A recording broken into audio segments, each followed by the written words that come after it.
Ayan guys, nandito na ako sa Araneta para mamaya sa concert ng SB.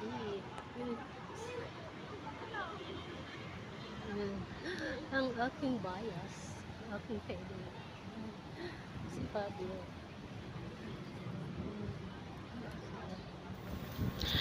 October 26, 2024. I-flex ko lang guys.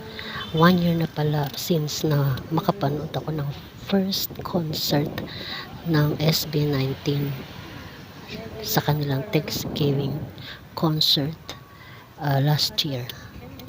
And ngayon, 1 year na, hindi man ako nakapanood. Ngayon, 7th year anniversary ninyo. Next year, manood ako sa inyong homecoming concert.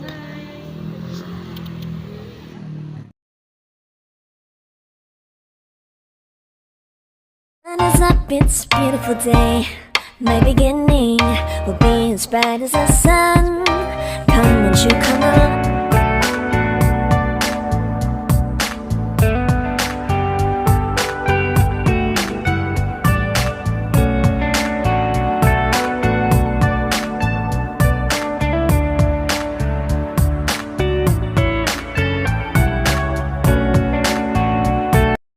We are SB19 Moms!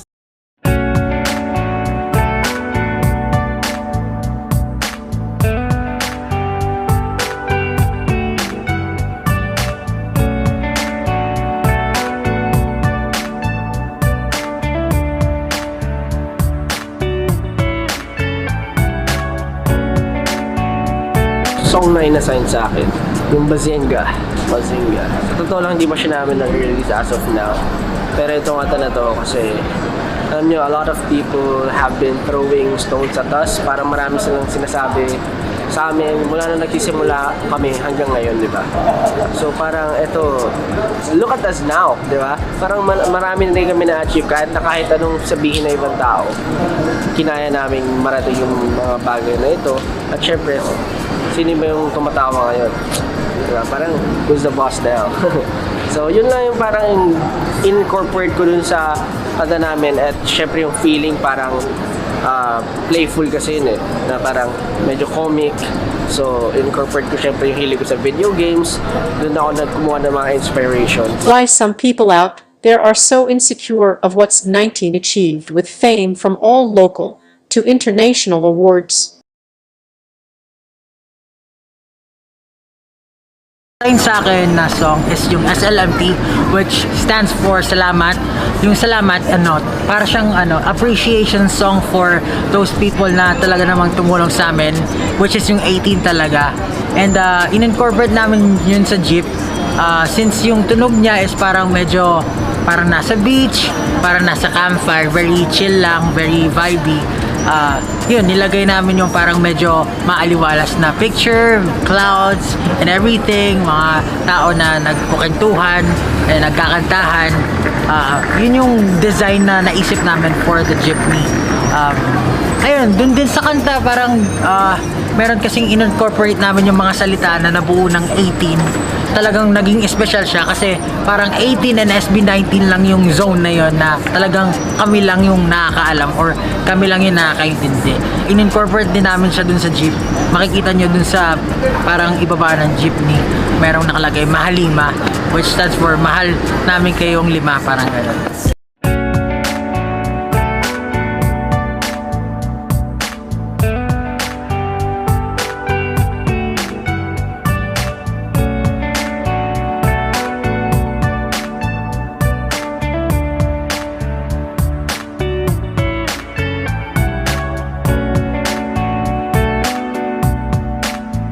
Sa akin is Ikako. Yun yung song na ginawa namin for the frontliners. And gusto ko rin talaga makatulong or makapag-design related dun sa Ikako. Kasi alam ko na lilibot yung jeep all around. I mean lilibot siya sa public, diba? And gusto ko makapaglagay dun ng parang inspiring words na para makatulong kung sino man yung makabasa dun na parang okay, parang may pag-asa.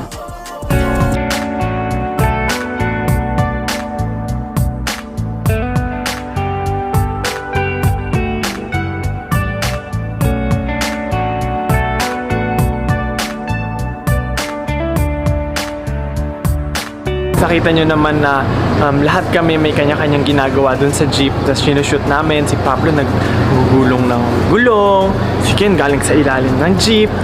Tapos si Stel dun lang siya sa yung nag-check ng mechanic, yung parang mekaniko lang yun yan. So parang medyo madadali lang yung ginagawa nila. Kaya ako hinuli kasi sa akin yung pinakamahirap na trabaho. Sumakay lang ako sa jeep, tapos nagtingin-tingin ako, ganyan, spray. So, sobrang hirap talaga ng ginawa ko. Yun yung pinakamalaki. Kaya naman nagpa-braids pa ako dyan, may kulot-kulot pa konti dito. Kasi sobrang hirap ng gagawin ko. Mga 99.1% sa akin, tapos yung 0.9, yun ang ginawa nila. Yun na yung ambag nila. So, nakakapagod. Ngayon, papahinga muna ako.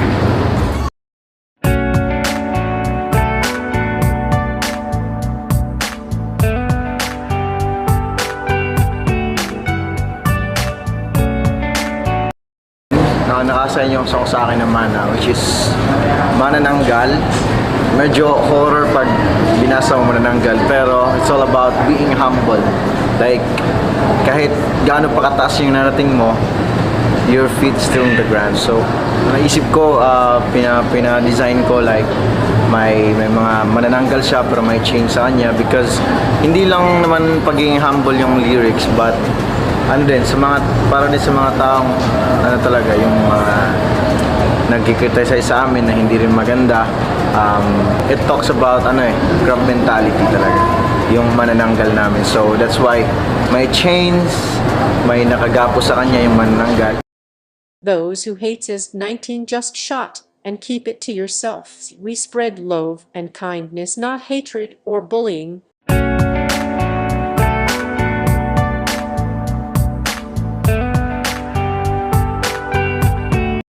Na na-assign sa akin is yung mapa. Nagkaroon kasi kami ng meeting together with the artist na magde-design ng jeep, which is si Miss Soleil, yung nag-design ng jeepney for mapa. Pinaka best example na sinabi ko sa kanya is yung mapa lyric video namin. Kasi gusto ko lang kunin yung buong idea ng mapa lyric video kasi yung song kasi sobrang chill, tapos sobrang heartfelt, sobrang sarap niyang pakinggan, and gusto ko lang ibagay sa kanya yung theme nung jeepney para hindi masyadong ma-overpower, parang gano'n. Mas gusto ko na pagka nakita nila yung jeepney, mapa agad yung maiisip nila, and pagka pinatugtog yung mapa sa jeep, parang makifeel nila parang mapa nga to, gano'n.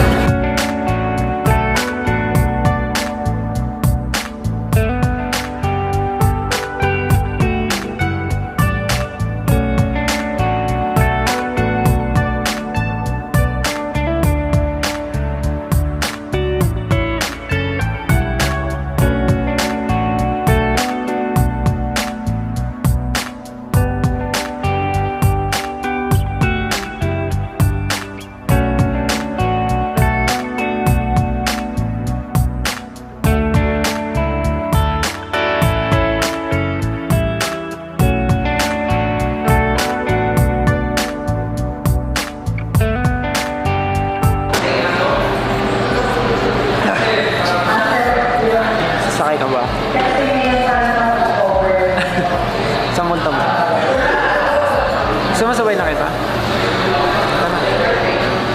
Hindi ka dito sasakay, siyempre sa likod.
hindi pa ako SB19 na post ko na to before. Kasi sa Facebook, meron parang mga pages. Tapos meron ako nakita isang page na nag-post sila na share us your funny moment, funny jeepney moment. Tapos nung, ata ako nun 2019 ata yun.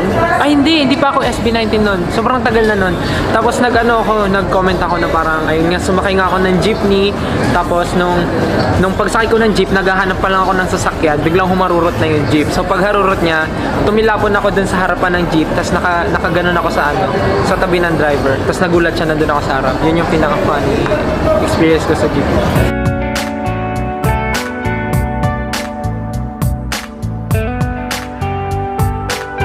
Actually, kanina habang nag-iikot-ikot ako ng mga knots, parang feel ko eh. Pati yung outfit din naman Actually, matagal ko nang gustong magkaroon ng ganitong concept na parang mekaniko kami. Parang nagkaroon din kasi kami dati before ng parang musical, Grease Lightning yung ginawa namin. Tapos parang feeling ko dapat ganito yung outfit namin nun, pero hindi ganito yung sinuot namin. More on leather jacket, tapos parang mga, yun lang, denim jacket, leather jacket. Pero eto parang mas ganap, Grease Lightning talaga. Yung mismong scene na nandun sila at nag-aayos sila ng kotse, parang ganun yung nararamdaman ko ngayon.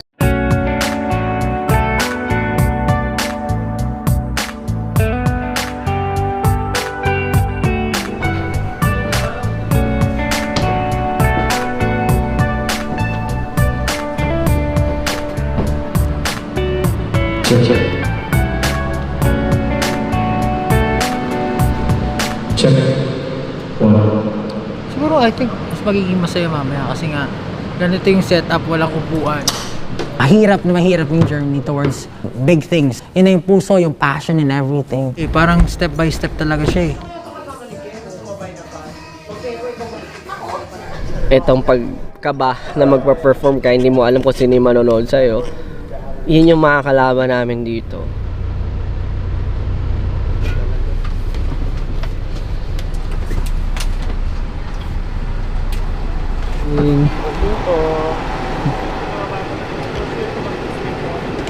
Every time I step on stage, sobrang kabado ako palagi. Parang feeling ko, hindi ko na na-enjoy mag-perform. Tara.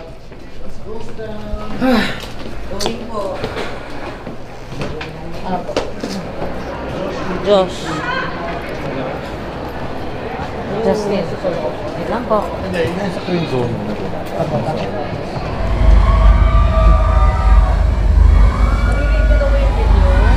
Lahat po ng pasok dito.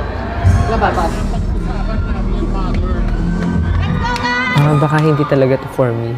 Akala ko sabay-sabay kami magkakasama. Tapos biglang hindi pala.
Dahil yan sa naabot na ng SB19. Madami kang. Oo, dahil sa naabot ng SB19, ang journey nila bilang artist, ayan, ngayon na raranasan din, na na-enjoy din namin dahil kung saan na sila ngayon, ayun, na extended talaga sa amin, super extended.